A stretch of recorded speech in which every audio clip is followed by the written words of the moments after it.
It was Halloween night, and the streets were buzzing with the laughter of kids dressed as monsters, superheroes, and ghouls. I clutched my candy bucket tightly, wearing my superhero costume, a simple mask and a red cape Mom had made out of an old sheet. I felt invincible, like I could take on any villain who crossed my path. "All right, buddy, let's hit this next house," Dad said, his voice muffled beneath the ghost sheet draped over his head. It was the easiest costume he could come up with, just a white sheet with two eye holes cut out. We joked that he looked more like laundry than a ghost, but it worked.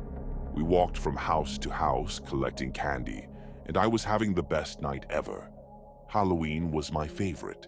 There was just something special about being out at night, pretending to be someone else, and filling a bag with candy. Dad stayed close, but not too close. He let me run ahead to ring the doorbells, all the while shouting, "Trick or treat," at the top of my lungs. He waved to the other parents, all of us enjoying the spooky night, even if we knew it was all just pretend. But as we approached the next house, something felt off. I could see two older kids standing on the porch.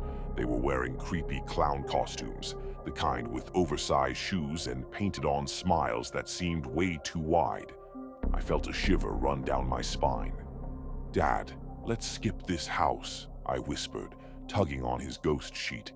"Nah, buddy, we're almost done for the night. A couple more houses won't hurt," he said, giving me a reassuring pat on the back. Reluctantly, I followed him up the walkway, the clowns still standing there, watching us. Their painted smiles were too bright under the glow of the porch light. "Trick or treat," I called, my voice smaller than before. The clowns didn't move. They just stared at Dad and me, their faces blank and menacing.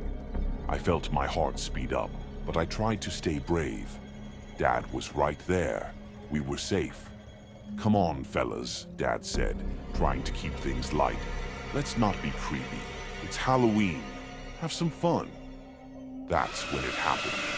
One of the clowns lunged forward, shoving Dad hard in the chest. He stumbled backward, nearly falling.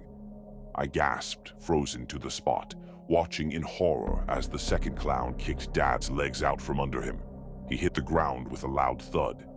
"Dad!" I screamed, panic gripping me. The clowns stood over him, one of them laughing as they started kicking him while he was down. I was paralyzed, my feet refusing to move, until Dad's voice broke through the chaos. "Run! Get out of here!" he yelled from beneath the ghost sheet, his voice strained. Without thinking, I turned and ran as fast as my little legs could carry me, clutching my candy bucket like it was my only lifeline. My breath came in short, panicked gasps, and I could hear my heartbeat pounding in my ears. I didn't know where I was running to, only that I had to get away. I darted past houses and fences, my mind racing until I saw an open gate leading to a backyard. I slipped through and kept running, finally finding a small wooden shed at the far end of the yard. I yanked the door open and rushed inside, slamming it shut behind me. Inside the shed, it was pitch black. The air smelled musty, like old wood and damp earth.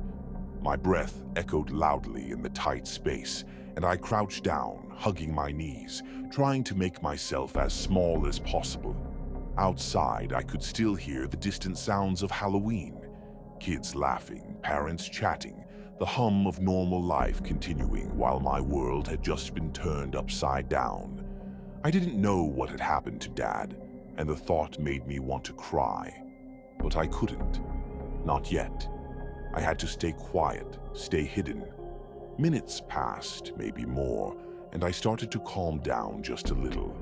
I could hear muffled footsteps approaching the shed. My heart raced again, my small body trembling as I pressed my back against the wall. The footsteps stopped just outside the door. I held my breath. The door creaked open slowly, and a sliver of moonlight spilled into the shed, casting eerie shadows on the floor. I squeezed my eyes shut, hoping whoever it was couldn't see me. But the sound that followed wasn't the deep voice of a clown. It was my dad. "Darren, you in here, buddy?" His voice was shaky but familiar. I let out a small cry of relief, jumping up and throwing myself at him. He pulled me into a tight hug, his ghost sheet crumpled and dirty. "It's okay. I'm here. We're okay," he whispered, but his voice sounded as scared as I felt. I looked up at him, my eyes wide.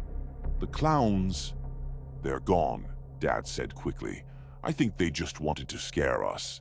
Let's get out of here." Together, we left the shed, moving quickly but quietly through the backyard and back onto the street. We kept glancing over our shoulders, half expecting the clowns to jump out at us. But the street was quiet again, almost too quiet. "Are you okay?" Dad asked, squeezing my hand. I nodded, even though I wasn't sure. I just wanted to get home, away from the clowns and the fear. As we walked, Dad limped a little, clearly still sore from the attack. "Next year," he said with a weak chuckle, "maybe we stick to trick-or-treating in the daylight." I managed a small smile, relieved to have him by my side. The houses around us felt less menacing now, the jack-o'-lanterns glowing softly in the night.